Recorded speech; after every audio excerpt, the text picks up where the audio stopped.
it's time. Greetings, ladies and gentlemen. I am the multi-voice reviewer. I have many voices, but one opinion. And as you can tell, I am the great and powerful Oz.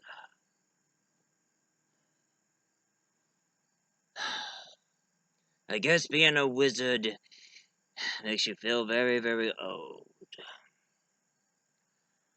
But I want to talk about the most legendary wizard who ever existed.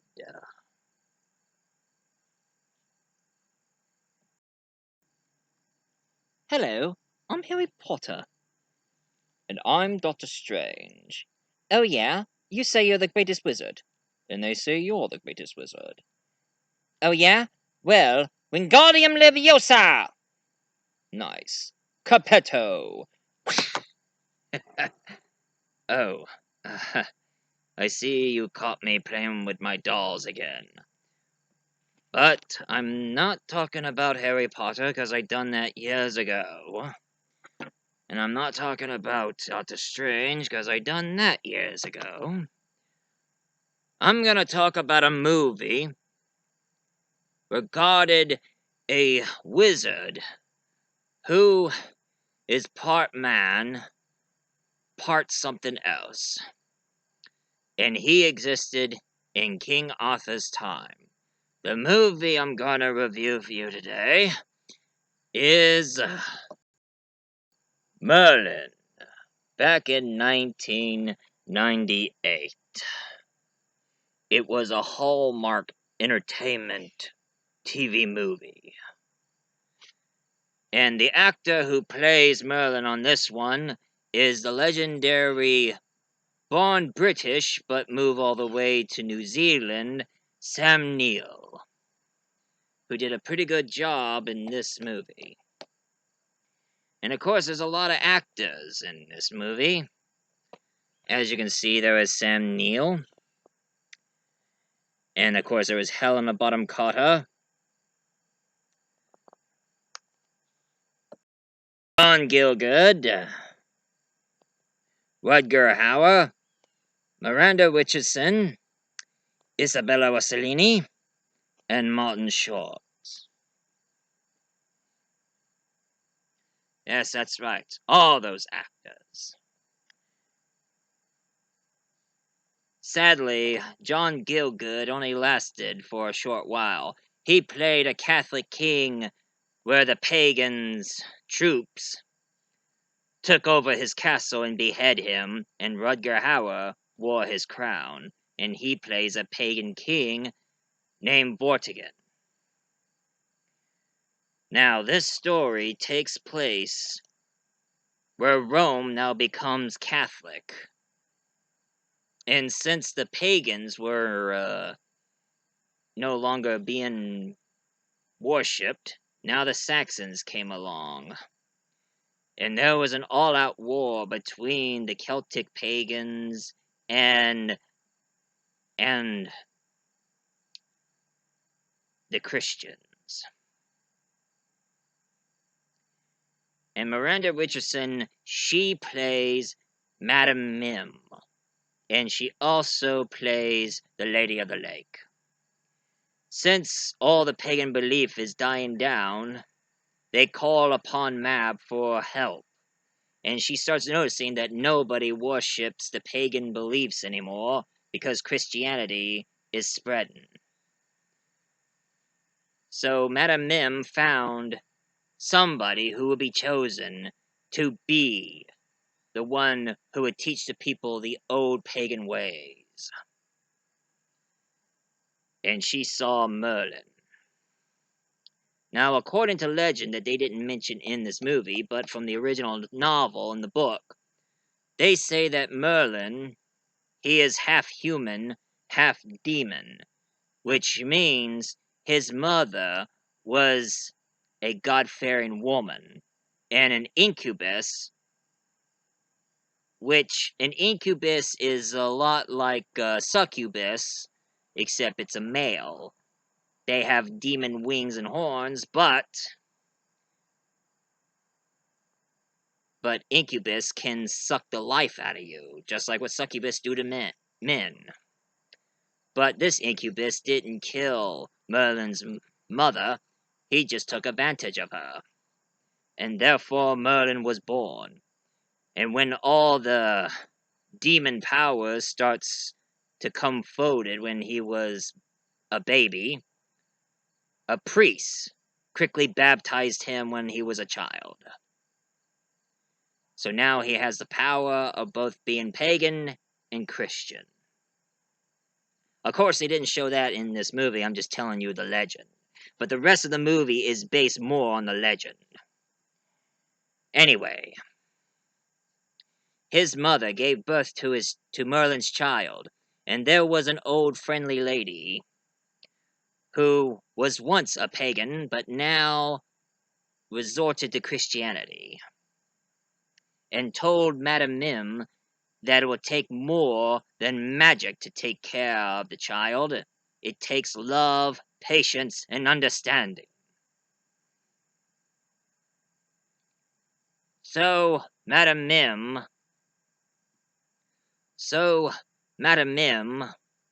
decided for her to raise Merlin, like a lion to a cub. Like a mother lion taking care of its cub.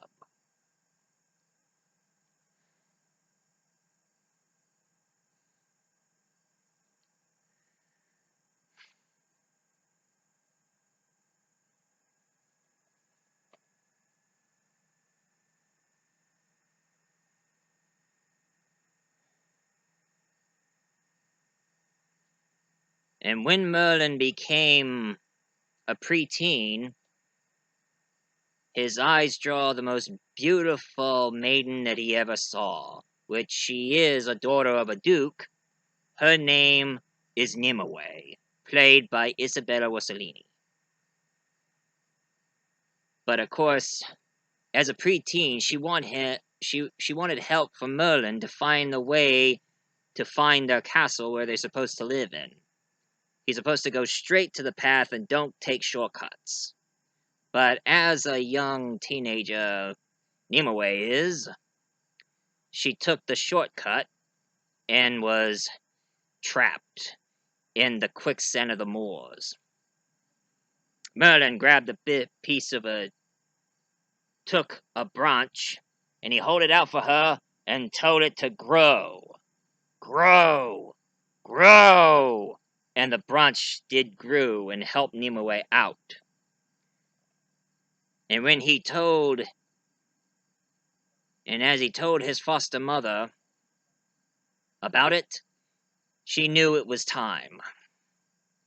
Time for him to meet Madame Mim and teach him the ways of magic.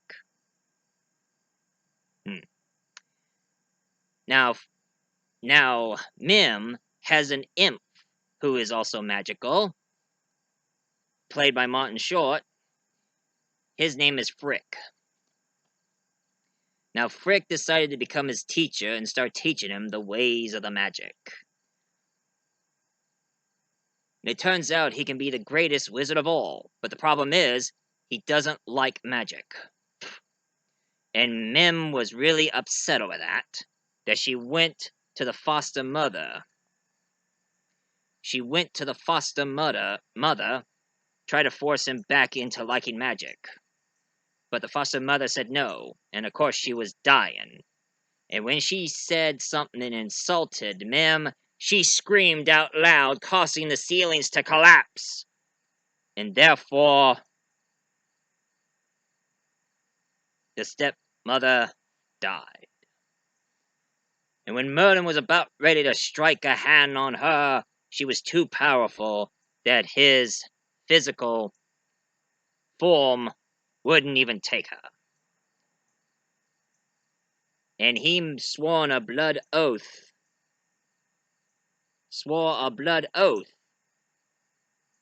to his foster mother that he will never use magic again.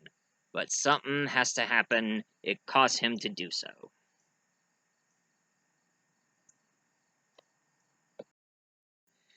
You know, doing all this talk makes me thirsty. Water, please.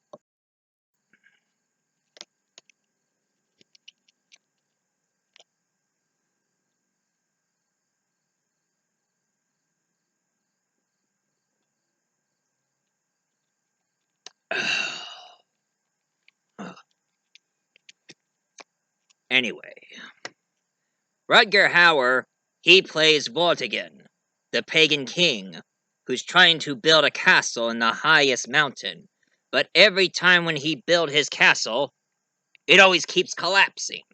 And he got so upset that he wants all of his architect who keeps trying to build his castle to be beheaded.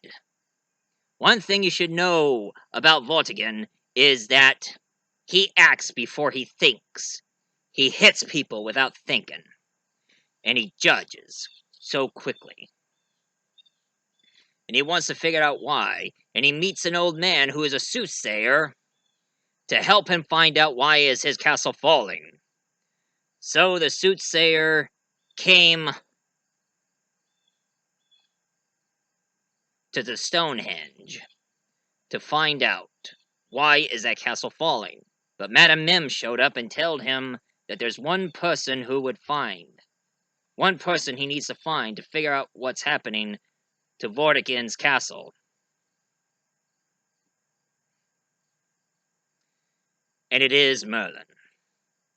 So the soothsayer summoned the troops to pick up Merlin and bring him over to Vortigern. And as the soothsayer told Vortigern that this is Merlin the wizard, Vortigern kicks Merlin into the stomach, holds out a knife and says, "Grab a bowl and cut his throat." Because he heard if he gets the blood of a wizard, he might be able to stop the castle from falling. But of course, Merlin figured out a better way why his castle has fallen. Because Vortigern is really arrogant and not that bright, very stupid. He showed him what's going on. You see, the reason why his castle is falling is because the castles are being built on top of water. So now, Vortigern is really peed off over the conductor of building his castle on top of water. But also Merlin said there's something else too. He sees dragons. He sees a white dragon and a red dragon. But it turns out the white dragon is Vortigern's symbol, and the red dragon is Uther's symbol, the Catholic king who is waging war against Vortigern. And of course, to Merlin's version, he can see a fight between a white dragon and a red dragon fighting against one another until it turns out that the red dragon won. Now, for those of you who have studied flags in other countries, the red dragon flag is actually a Welsh flag in England. I'm not kidding. Look it up. You'll figure that out. You'll see the flag itself. Anyway,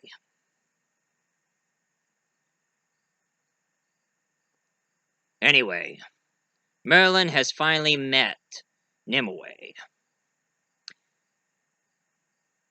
And of course, Flip, disguised himself as one of Vortigern's troops, told him that Nimue's father had betrayed Vortigern to side with Uther. And as punishment, he tied up Nimue and also tied up Merlin. Merlin got out of his bonds, but when he found Nimue, he summoned a dragon and the dragon cast fire to Nimue, burning one side of her face. And Merlin, he got rid of the dragon by ordering vines to bound him down and be buried alive.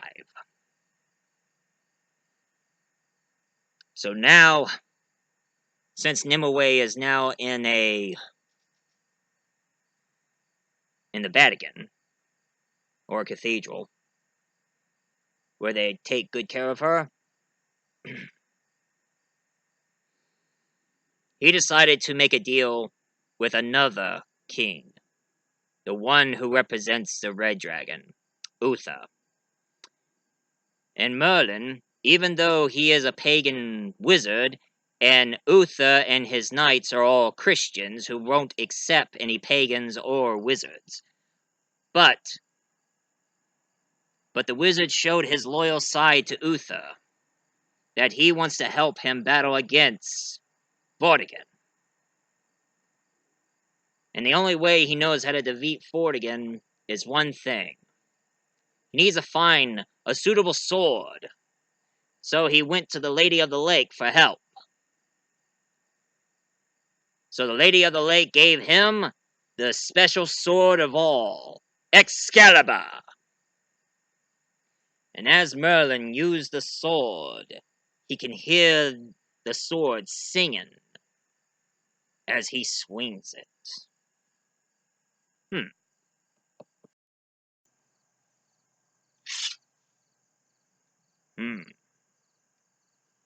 It ain't no Excalibur, but a marine dress sword. Not exactly sharp, but it is pointy.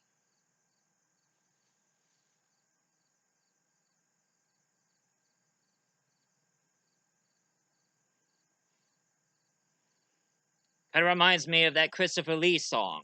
I shed the blood of Saxon men. I shed the blood of the Saxon men. I shed the blood of them Saxon men.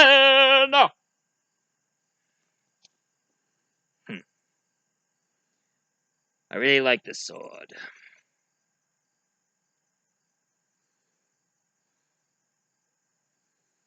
It ain't no Excalibur, but it will do.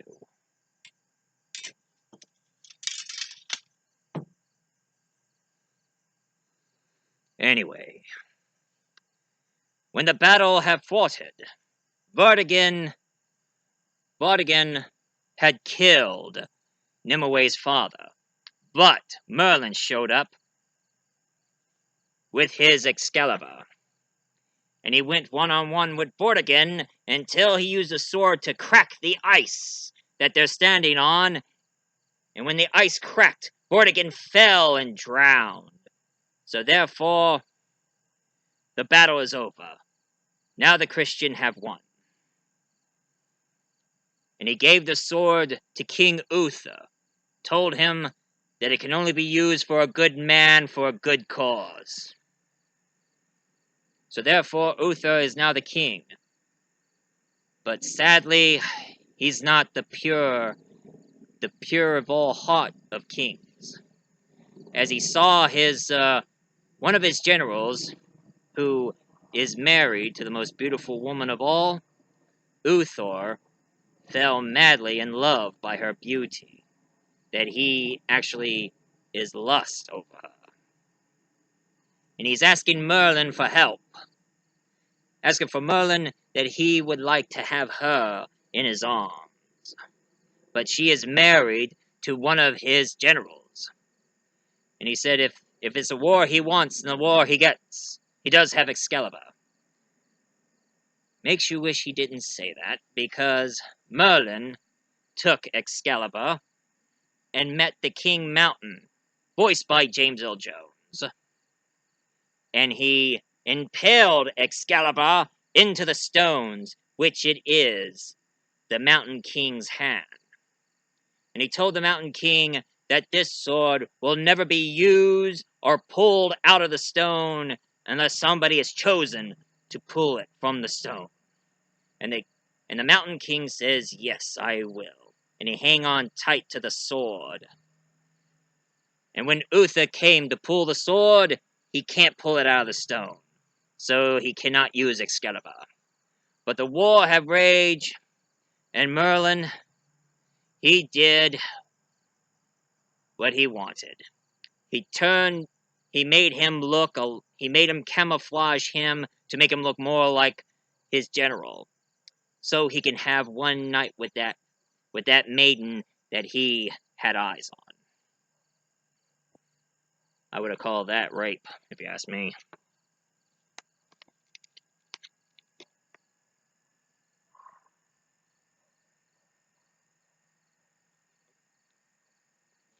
Anyway, when Uther got what he wanted, now he's turning mad. But the woman that he slept with is now going to have a child named Arthur.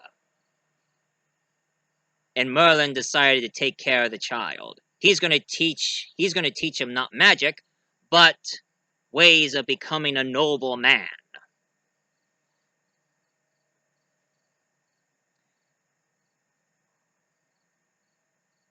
So, when Arthur is now all grown up, Merlin showed him where the Excalibur is at. And Madame Mim think that he's not the good king. He's not good enough. But Arthur tried to pull the sword from the stone, while Madame Mim tried to burn the sword so he would get his hands off it. But the Mountain King says, "The sword is yours," and he let go of the sword. So now Arthur held the sword. So now Arthur is now the king.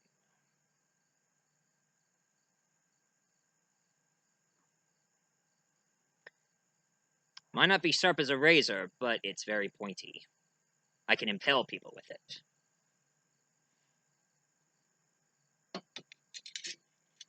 And Merlin told Arthur that he needs to build a better castle. A castle of justice and peace, called Camelot. So when Arthur became king, he fell in love and married Guinevere.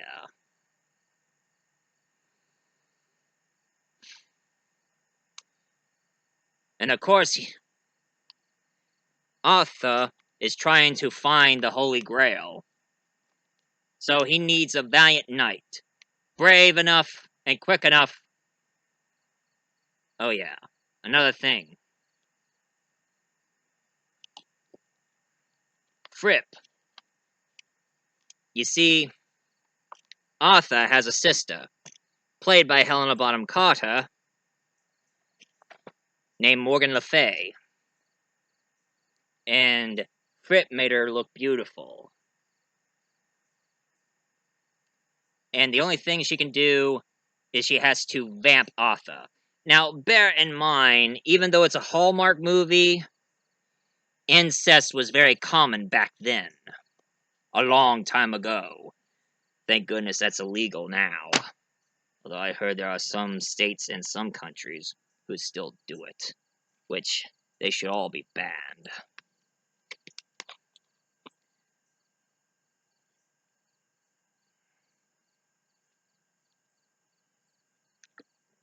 So now Morgan Le Fay has a son, goes by the name of Mordred.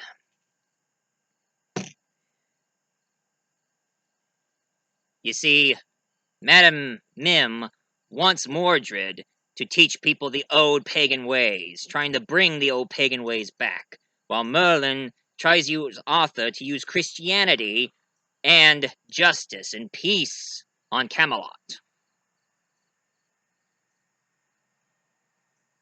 So after he shocked Arthur, telling him that that the woman that he slept with was Morgan Le Fay, his sister.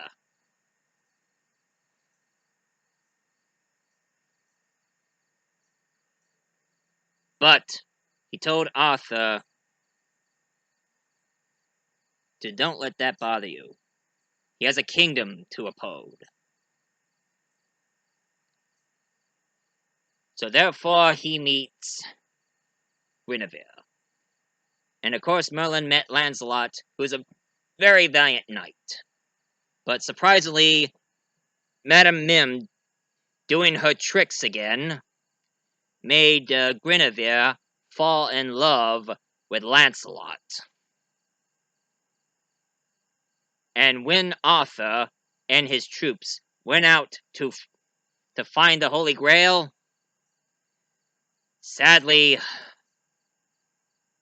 Lancelot and Guinevere had an affair, because they both really love each other, even though Merlin warned them not to be together. And now Mordred showed up, and he kept saying that that Guinevere should be executed for being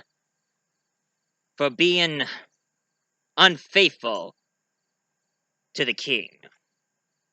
And Merlin tell him executing her is unnecessary. Mordred said, "Why? Is because she's a queen?" And Merlin said, "No, because she's a human. Those without sin cast the first stone." But everybody listened to Mordred and wanted Guinevere to be burned at the stake. And even though Merlin shouldn't interfere, he has to. So he let it rain while Lancelot himself showed up on a horse, getting Guinevere out from the stake, and took off out into legend. And just for that, it turns out that Mordred wants to wage war against Arthur. So now it became a war. But at the same time, Madame Mim helped Nimue from her burn and made her look beautiful, as she always looked the first time Merlin laid eyes on her. But it was a trick. Because when Merlin found Nimue,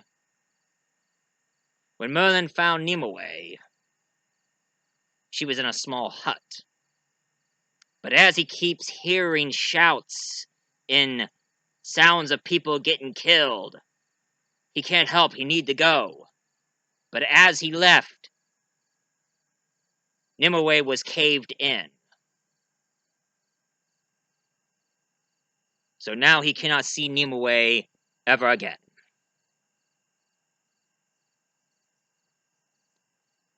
So, as such,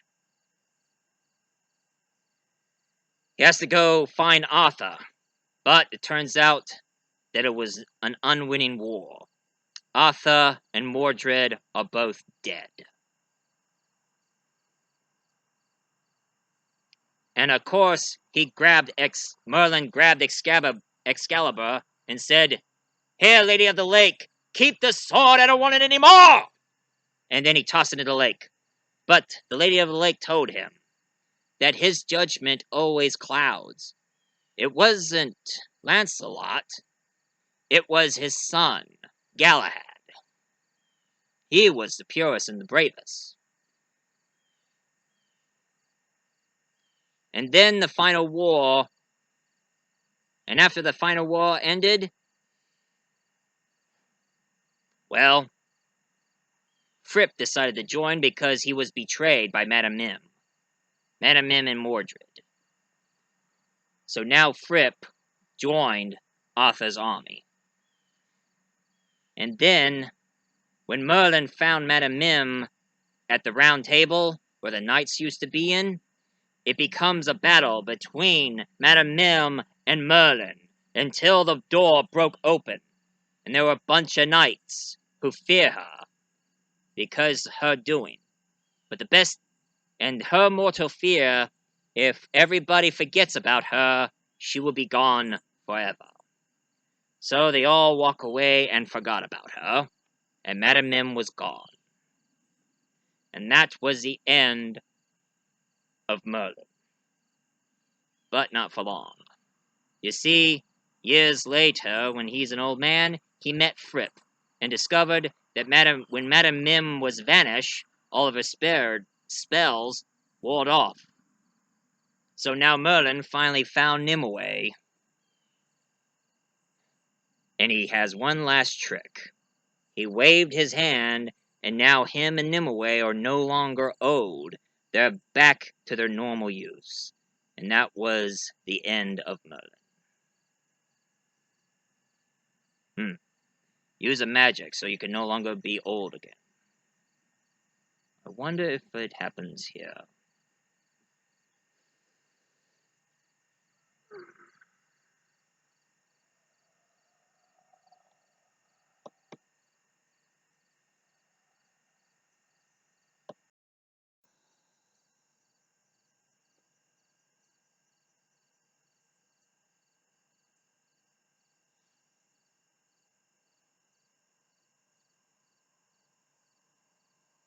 Wow. Son of a gun. It worked. But surprisingly, it wasn't the end. Oh no. After the movie, you should check it out. It's really good. I heard it's available on YouTube, so you better find it and watch it before legal purpose is going to have it removed. And then Sam Neill played Merlin again in the sequel called Merlin Apprentice in 2006, where Madame Mim has returned and Camelot is now in shambles. So Merlin, played by Sam Neill, risen from his slumber, and he found somebody who is a suitable apprentice to Merlin. Rabbit. And most of these stories you can find in these King Arthur stories. That's where it mostly based from. But if you want more of King Arthur's story and Lancelot, this one doesn't have Merlin in it, but First Night is okay. But I wish it has Merlin in it. And you heard me mention about Shrek the Third, where Eric Idle played Merlin, except he acts more like a hippie. And of course, the one I really liked is this movie of King Arthur, where it's not in medieval time but takes place in the Roman era, where Roman now become Christian, and now the Celtics and the Romans are battling against one another, while the army of Saxons are trying to trample all over their country.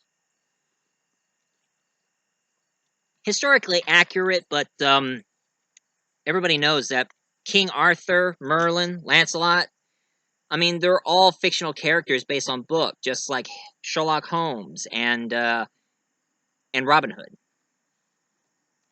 But of course, one thing I did like though in this movie, besides Keira Knightley, wow, that the Merlin character in this one, he's not a wizard, but a druid, and that's him in the middle, played by Stephen Delane. And of course, Merlin has been mentioned in Harry Potter. I mean, if I ever find the other chocolate frogs and not from Jelly Belly chocolate frogs, you know, the one who makes all those jelly beans, I would have find myself a trading Harry Potter chocolate frog trading card of Merlin and probably Morgan Le Fay. And for those of you who don't know, for those of you who are Harry Potter fans, if you want to know what house Merlin is in, it's Slytherin. And of course, I remember, everybody talks about this, the TV series of Merlin from 2009 to 2013, from the first season all the way to the 5th season on BBC.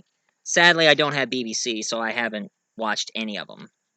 But if I ever had like Netflix or something, I'll probably check it out. And of course, everybody remembers The Sword in the Stone back in 1963. The old Merlin character on this Sword in the Stone, played by Carl Swanson. My Madam Mim, how dare you? And of course, Merlin's short appearance on the Richard Harris's King Arthur movie called Camelot back in 1963, played by Lawrence Nesmith. And I remember Richard Harris. He was the original Dumbledore. Of course, most people remember him and Arthur going like, "Dear sir, fetch me my horse!" And also, everybody remembers Excalibur 1981, where Merlin here was played by Nicol Williamson. And of course, a lot of people kept saying that this is actually a sequel, but I don't think so. It's made in 2000, and it's Merlin the Return, starring Rick Mayall as Merlin. And some of you might know Rick Mayall. He was Drop Dead Fred. And of course, the latest King Arthur movie, King Arthur and the Legend of the Stone, 2017, they didn't have Merlin in this one because they replaced him with a mage played by a very beautiful Spanish actress. Very lovely, I have to say. And of course, Patrick Stewart, who plays Old Merlin in The Kid Who Will Be King 2019. The old Captain Joel Picard as Merlin. You know, I'm getting tired of being the Wizard of Oz. I think it's time for me to get out of Oz and start going for another look.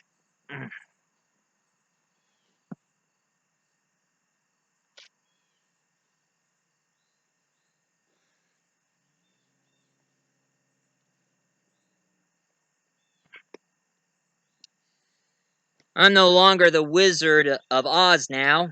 Now I'm going to become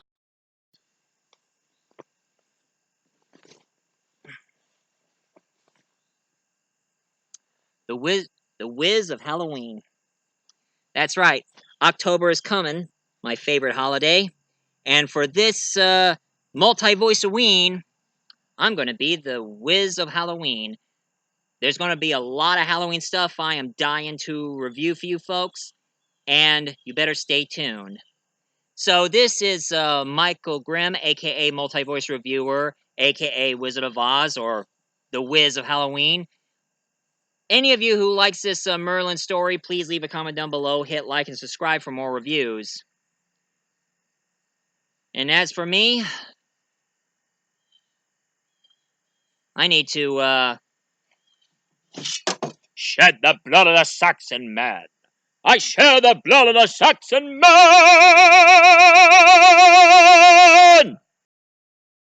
Hey there, everybody. This is Michael A. Grimm, aka Multi-Voice Reviewer. I hope you enjoyed my Merlin review. This is going to be one sad news I'm going to be announcing, ladies and gentlemen. As you can see, even though I'm dressed up as Doctor Who, I got kicked out of the group. Some judgmental reasons, I got kicked out of the group where they make their fan-made Doctor Who audio drama. So my doctor is no longer in their timeline. And of course, I'm also been blocked as well, so they're not going to ask me to do any voices for their audio drama either, which that sucks. But all is not lost, folks. Although there's one thing I would say, judge not, yet ye be judged. One of my church friends told me about a website where I can make my own audio drama, so I'm going to give that one a shot and make my version of Doctor Who, aka Multi-Voice Doctor, live on. And of course, not all of them didn't even leave me. I have a couple of friends from England who are very loyal and very nice to me, and they even willing to help me out if I do need them. So let's just say out of the old and in with the new. Thank you everybody for watching. Oh, and if for any of you wants to hear my voice in any of the audio drama where I was in, check on my playlists in my channel. I have a playlist where I put a list on every audio drama where I did my voice. I mean, the first one is an interview from a Comic-Con I went to. It was a small one in Main Street. But the others are the audio dramas that they've asked me to do, and I was really happy to do them. And one thing I had to say, it was really fun while it lasted. See ya.